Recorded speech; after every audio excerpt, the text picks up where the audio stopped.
Howdy. This is a video about the Monitor Windvane steering on my Ericsson 35-foot sailboat. It's not really an instructional video, although it should have been, but I didn't think of making it an instructional video until I was partway through doing the rebuild. It's about how to replace the parts that wear out on these things. So this Windvane I bought it in 1999, and it has quite a few miles on it. I don't know exactly, maybe 25,000 miles on it. It's got 3 or 4 long pack races, which are single-handed 400-mile nautical mile ocean races out of the Golden Gate out of San Francisco. It's got 4 single-handed transpacks on it from San Francisco to Kauai and back. It's got 3 trips to Mexico on it. Countless hours, days, weeks sailing in San Francisco Bay and on the west coast of the United States. So it is currently spring of 2023, and I just completed rebuilding the thing today. So this is really meant for people who are interested in the monitor or who have one. I could find no videos online on how to do it. The website has really good drawings and a really complete parts list. And Scanmar, the company that sells them, although it's changed ownership, the new people are just as good as the old people. Very helpful, and they send you out the parts right away, so everything's readily available. And they're all custom parts, so it's a good thing that they are still around. So hope you enjoy. If you have any questions, let me know in the comments, and we'll go from there. See you, bye.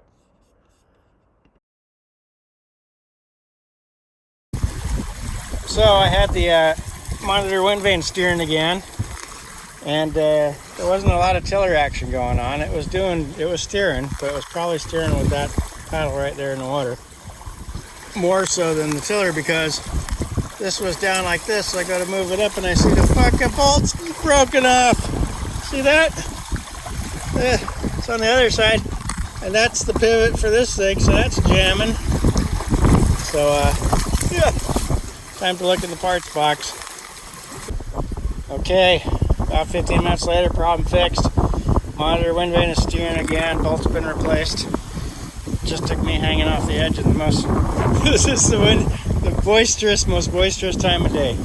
It's the most wind we've had. There's the broken bolt replaced. Let's see. Replaced bolt. Yeah. Tools of the trade.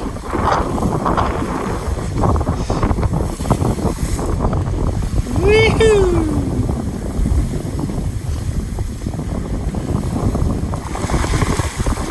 Just noticed this line is about shot. It's going to be rather exciting when that breaks.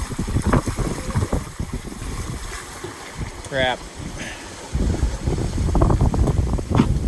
Oh boy. 114 miles to go. I was able to adjust the lines down there at the stopper knots down there by hanging off the back of the boat, so that this worn area isn't in a section where it's going to get rubbed on anymore. So hopefully it'll hold for 114 miles, because the electric autopilot in this crap is going to be just freaking miserable. Hang in there, baby. I said on day 1 of this trip, this is day, I don't know, I said on day 1 that those lines were kind of stiff, and they're the originals from 1999 or whenever I bought this thing, so the Windvane. I said I think I should replace them, so now I definitely know that I need to replace those lines. Yeehaw! It's a beautiful day in the Sea of Cortez, a little breezy, a little lumpy. Love and joy to y'all.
So this piece goes down to the paddle in the water, and this bronze casting is stuck to a stainless tube that's inside this outer tube. And I had to hammer the stainless pipe out of the bronze geared thing, and I had to strap it to this board with the very monitor lines that it came with to make that possible. And yeah, it worked fine. And then it went back on much easier after I did a little sanding and cleaning.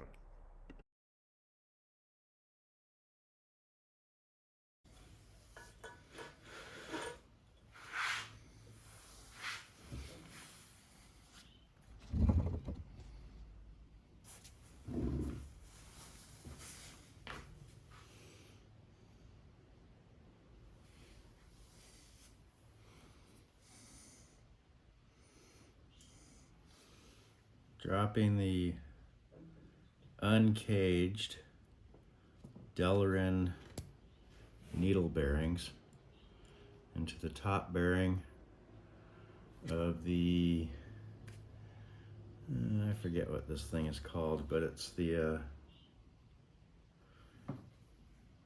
part that goes down to the water paddle.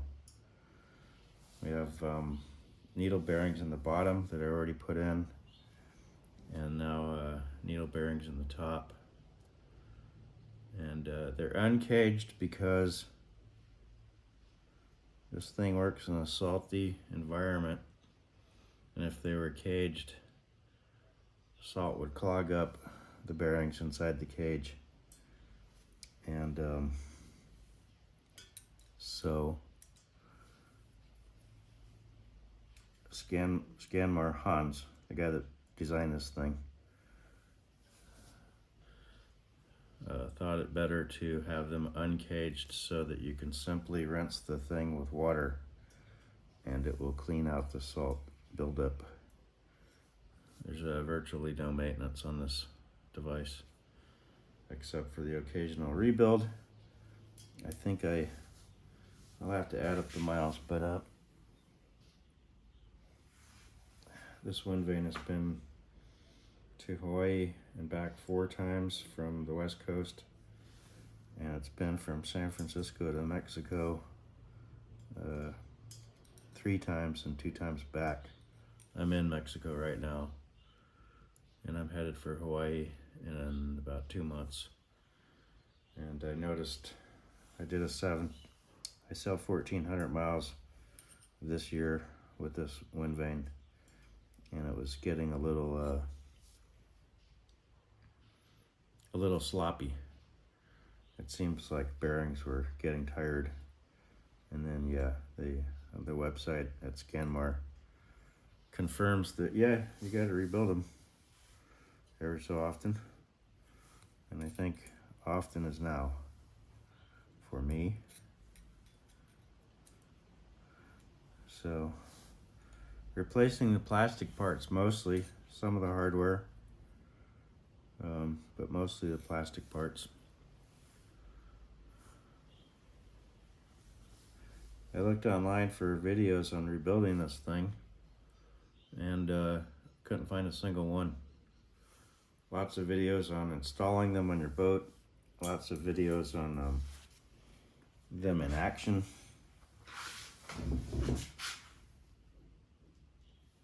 But I could not find a video on taking them apart, putting them together, rebuilding them. Doesn't mean there's not one out there.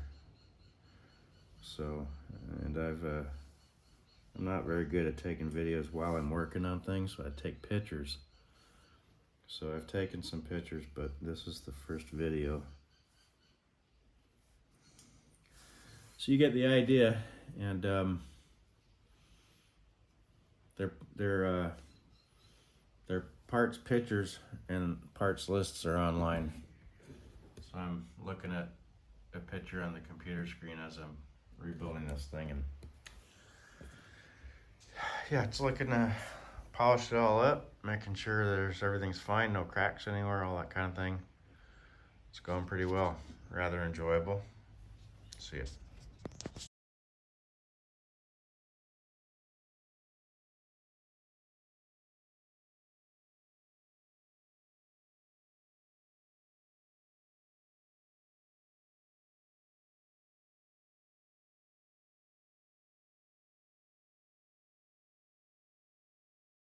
Okay, this is worth mentioning.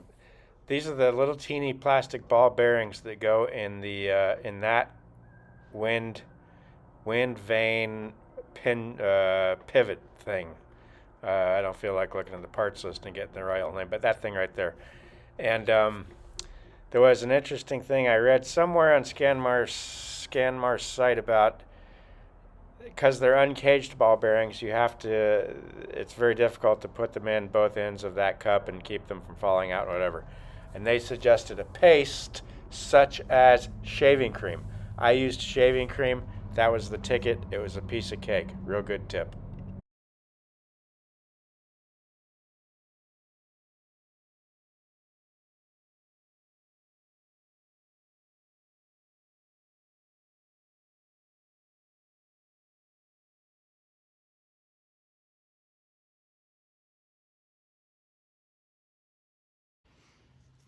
Some folks may wonder why we spent 20 hours polishing this pieces of the monitor, disassembling it all, polishing it. It's to make it look good and to find cracks, like that crack right there. This tube goes, this is the rudder part in the water paddle of the wind vane. This tube goes on there, that goes on there, and that attaches to this. So there's a tremendous sideways force on this tube. It's actually made to fail if you hit an object. And so there's sideways force like this as it's working. It does this. It's a pendulum. And that there is a very serious crack. So I don't think that was going to last a whole lot longer. You know, this tube was inside of this tube, so it was hidden. The crack was here. Oops, crack was here. Hold on. This tube is the crack, and this fits inside this tube, and the top part fits on top of that. So, howdy. Luckily, me being me, I got a spare tube right here in my emergency rudder setup, and I might have another spare tube entirely, seeing as how it is a sacrificial piece. It seems like I would have one, but it would be on the boat. I don't remember seeing one there, but anyway, I'm just going to swap that one there, and then hope I don't need the emergency rudder on the trip to Hawaii. Later. Hey, it's me again. So like I said in a previous video, I'm not very good at recording stuff while I'm doing it, because, and in this case, I'm rebuilding this Monitor Windvane. It's a self-steering device for my boat, and more about that later. But when I started doing this, I didn't think I was going to be making a how-to video, so I didn't record how to do it, which I should have, because as I said in a previous video, I couldn't find any videos online about how to do this. There's pretty good step-by-step directions on the website that makes the company that makes the thing, but no video. And as we know, video is a great way to learn stuff. Anyway, when I repacked these bearings yesterday, I replaced the bearings. There's no grease. You don't grease these bearings. They're all Delrin. In here, there's little ball bearings at both ends in cups, but they're not kept. They're not caged bearings. They're free. And so putting them in is kind of a trick. And there is a trick to it, which is in writing on the website, which worked really well for me. But let me tell you, so this is that thing. That's that thing right there.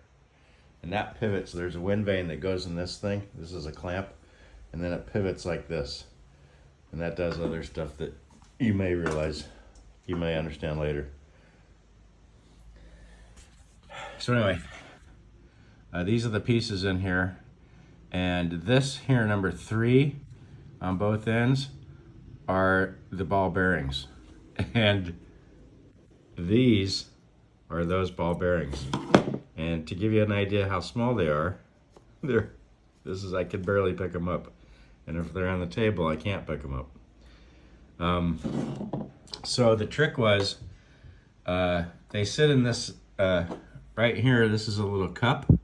And then, well, this cup is pressed into this sheet metal piece. And then this is a cup also, the matching cup. But the bearings just sit in there, and you gotta do both ends, and then you gotta put it in this bracket, and then you gotta put this bolt through. Once the bolt's in, the bearings can't fall out of place. But until you get that bolt in, they're free to fall out. So how do you put little teeny ball bearings in an open cup? Well, they said you gotta have some kind of paste. And they suggested shaving cream. Well, shaving cream worked great. I just put a little pile of shaving cream here, and I used this screwdriver to fill the cup, and then I used tweezers to drop in the bearings, and bam, Bob's your uncle.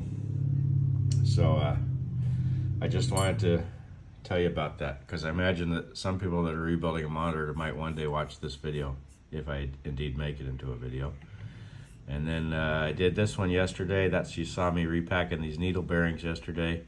And today, this morning, I'm going to repack this thing, which is a bronze casting. That one right there. I just have it temporarily put in place.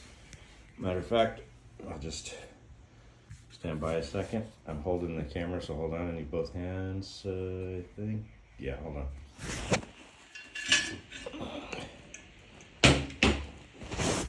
Okay, sorry about that. So I just pulled out the shaft, and that freed this up. So that's a cup right there, and that's a cup right there for the needle bearings, which are these bearings right here.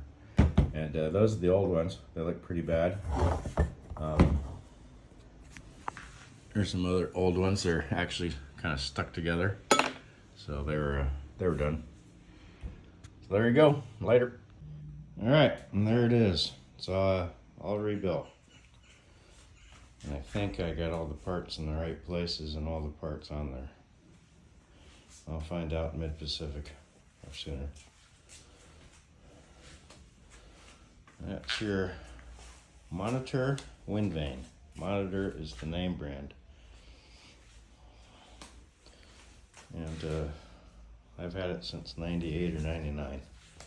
It's now 2023. So, new again.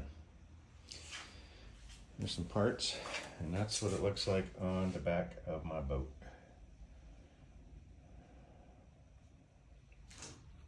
Okay, this is my receipt for the rebuild kit. It's kind of a standard kit that the nice lady at the company sold me. Can't remember her name, she's great.